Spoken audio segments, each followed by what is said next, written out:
Silent बना है, बाद में डबिंग कर। थोड़ा तो बोलना पड़ेगा ना।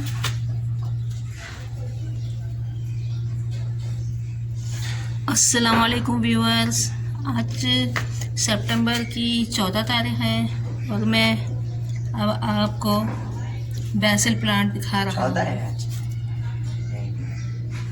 ये देखिए, ये मैंने अपने घर पे बीजों से लगाए थे।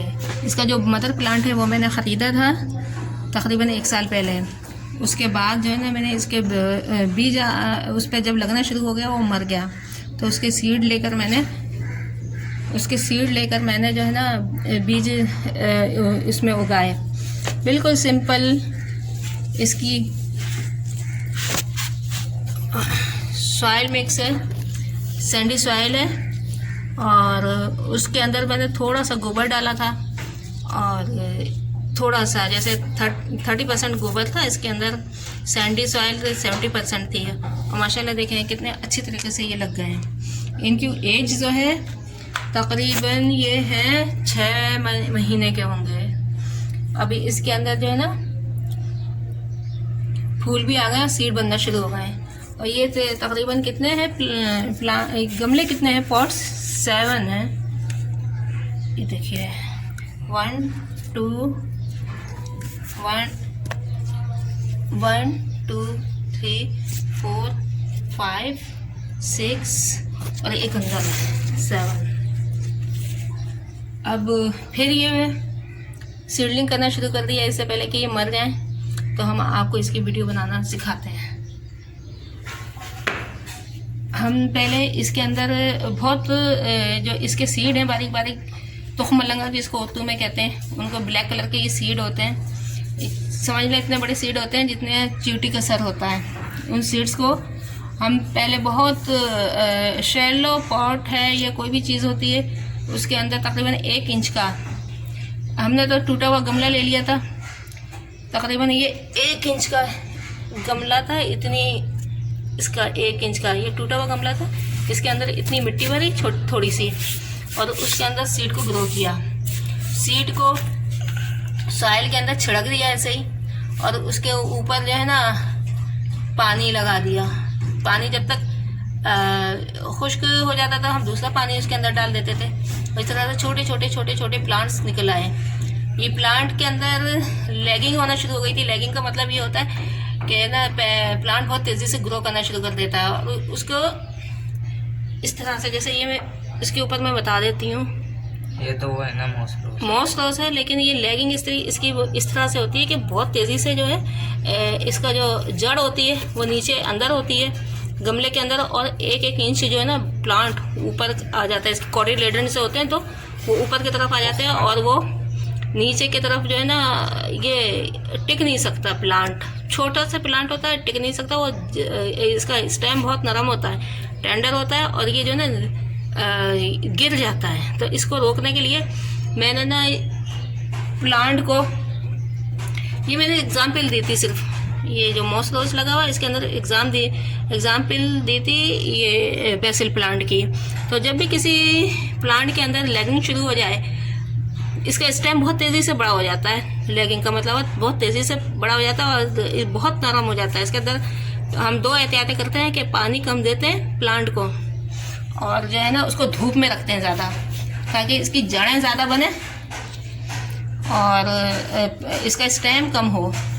और जब वो जड़ पकड़ लेता है फिर वो इतनी तेज़ी से पौधे नीचे नहीं गिरते। सबसे बड़ा प्रॉब्लम यही होता है इसके अंदर। इसको प्रॉब्लम को सॉल्व करने के लिए ये होता है, इसको धूप में रख देते हैं ताकि ग्रोथ इसकी कम होती है, इतनी तेज़ी से नहीं होती। फिर सेल्स जो बड़ी तेज़ी से के साथ बड़े होते हैं वो पानी पी लेते हैं, इसकी वजह से टेंडरनेस यानी इसके अंदर नरमाहट आ जाती है। वो नीचे प्लांट जो गिरता है और अटैच हो जाता है मिट्टी के साथ जो अटैच हुआ और गलना सड़ना शुरू हो जाता है।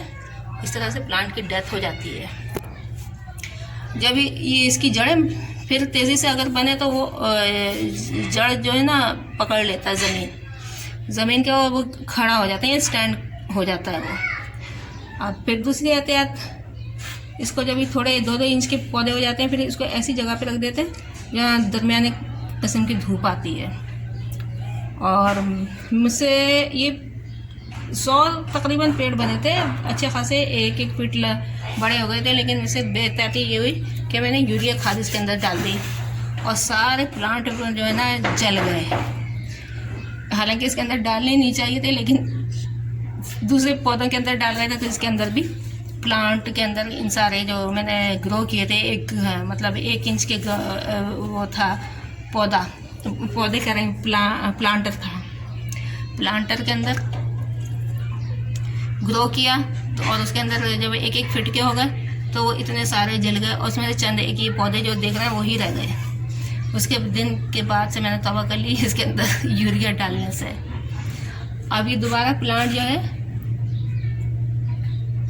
अब ये दोबारा प्लांट 5 दोबारा प्लांट जो है बीज या सीडलिंग पे आ रहा है और फिर इसके बाद इसकी डेथ शुरू हो जाएगी। तो इसलिए इसको ज़्यादा से ज़्यादा ज़िंदा रखना है। तो इसको हम ये हटा देंगे, ऊपर से तोड़ देंगे इसको, पूरा हटा पूरा हाँ, इसको पूरा तोड़ देंगे, इसको ऐसे डाल देंगे।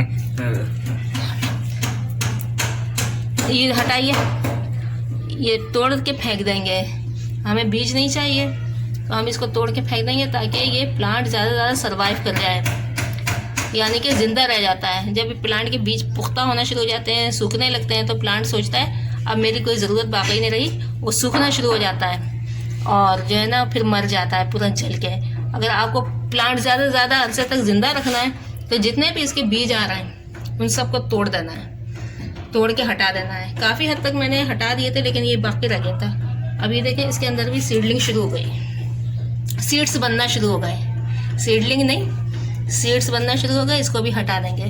अब इसको बीजों के ज़रिए से उगाया जा सकता है या फिर इसकी टिप लेकर, ये देखें ऊपर से इतनी टिप हम तोड़ लेंगे, ये देखें ये है, इतनी टिप हमने तोड़ी ऐसे, और ये ऐसे करके हम इसी गमले में उगा देते हैं। अगर कोई दूसरा गमला है तो उसको उसमें रख के, अगर नहीं है कोई खाली तो हम इसको ना इस तरह से, ये देखें ये बड़ा पेड़ है, मदर प्लांट है ये, और इसको जो है हमने, ये छोटा सा था तो अभी इसकी जड़ें भी आ गई हैं तो हमने इसको उठा के इधर गाड़ दिया। अब ये आगे तक ये बड़ा प्लांट बन जाएगा। अच्छा, ये सारे तो ये हम इसी तरह से हमने सीड से ग्रोथ किया है, लेकिन ये बड़ा वाला जो प्लांट है इसको हमने ऐसी टहनी, ऊपर की जो टिप होती है इस तरह के, ये मैंने लगा दी थी। माशाल्लाह ये सबसे हेल्दी यही है, इसको टहनी से उगाया था इस तरह से। ये इस तरह से टहनी हमने तोड़ के और इस तरह से इसको गाड़ दिया और पानी देते रहे। अच्छा, अब फिर इसी तरह से अभी इतना बड़ा हो गया माशाल्लाह। इसके अंदर जो बीमारियां आती हैं उसको भी बता देते हैं। इसके ऊपर जो हमला होता है एफिड्स का होता है। इसी तरह से एफिड्स का मारने वाली, इंसेक्ट्स को मारने वाली जो दवाएं आती हैं उसका स्प्रे कर दें, इंशाल्लाह कभी भी फिर इसके ऊपर कीड़ा नहीं आएगा। और दूसरी प्रॉब्लम होती है बरसात के मौसम में, वो होती है गलने सड़ने की, या इसके ऊपर फंगस लग जाता है जड़ों में। बारिश के पानी में इसको एहतियात करना पड़ती है। और दूसरा पानी उस वक्त तक नहीं लगाइए जब तक पहला पानी सूख ना जाए, वरना फंगस आएगा। ये बरसात के मौसम में भी फंगस आता है और जब ज़्यादा वाटरिंग होती है तो उसमें भी फंगस आता है। और इस पौधे को देखें, ये थोड़ा इतना जो है ना हरा भरा नहीं है, पीला पीला हो रहा है। इसके ऊपर के पत्ते तो सही हैं लेकिन इसके नीचे के पत्ते हैं वो येलो कलर के होते हैं। इसका मतलब है इसके अंदर मैग्नीशियम सल्फेट की कमी है। मैग्नीशियम सल्फेट जिसको एप्सम सॉल्ट कहते हैं, ये आपको मिल जाएगा नर्सरी से मिल जाएगा, या फिर जो है ना दुकानें होती हैं जहाँ पे खाद वगैरह, वहाँ से भी मिल जाएगा। अभी मैं थोड़े दिन पहले इसके अंदर 1 हफ्ता पहले मैग्नीशियम सल्फेट डाला था, तो अभी ऊपर के जो पत्ते निकल रहे हैं वो तो सब सही हैं, लेकिन नीचे के जो पीले हो गए और वो सही नहीं हो सकते हैं। लेकिन ये ओवरऑल पौधा जो है ना फिर भी सही हो जाएगा। लेकिन इसको मैग्नीशियम सल्फेट को हम पानी में डाल के इसके ऊपर छिड़काव भी करें जब भी ये सही हो जाएंगे, लेकिन उमूमन ये गिर जाते हैं येलो कलर हो के। और जब सितंबर के बाद अक्टूबर शुरू होगा, जब ख़िज़ा का मौसम शुरू होगा, जब भी जो है ना पौधा अपनी ग्रोथ रोक देगा और पत्ते झाड़ेगा। परेशान नहीं होने चाहिए, ये नेचुरल प्रोसेस है। अब क्या रह गया, पानी मैंने बता दिया, फर्टिलाइज बताया, कोई यूरिया वगैरह मत डालें, ये हैवी फीडर नहीं है, बहुत ज़्यादा ये खाद नहीं मांगता। बस एक जो है ना गमला लेकर उसके अंदर 70% कोई सी भी सॉइल लें, मैं तो सैंडी सॉइल हमारे यहाँ होती है, और 30% गोबर डाल के माशाल्लाह से अच्छे कर रहे हैं ग्रो। और फर्टिलाइज़र भी हो गया, पानी का भी बता दिया।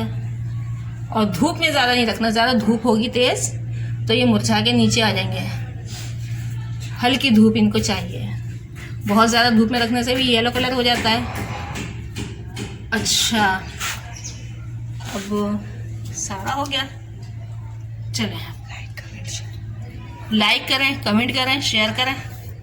जो कुछ मुझे पता था मैंने बता दिया। अल्लाह हाफिज़।